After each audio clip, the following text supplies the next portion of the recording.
Maswerteng tanghali po mga ka-STL, narito na po ang resulta ng STL Pangasinan para sa araw na to, first draw October 16, 2025, araw ng Huwebes. Naway ang mga natayaan niyo pong mga numero kanina ay manalo nawa ngayong tanghaling ito, 12 PM. Kaya't kunin niyo na po ang inyong mga ticket, narito na po ang resulta.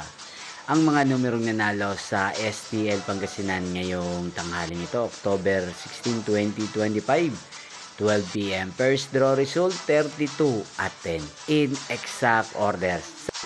At ngayong tanghaling ito sa STL Pangasinan, atin pong i-shoutout si Kuya Toper ng Pangasinan. Shoutout po sa inyo Kuya Toper, sana po ay nasa maayos kayong kalagayan. At sa lahat po ng mga taga Pangasinan dyan, shoutout po sa inyo. Inyo pong napanood ang resulta ng STL Pangasinan. Magkita-kita pong muli tayo mamayang 5 PM. Thank you for watching.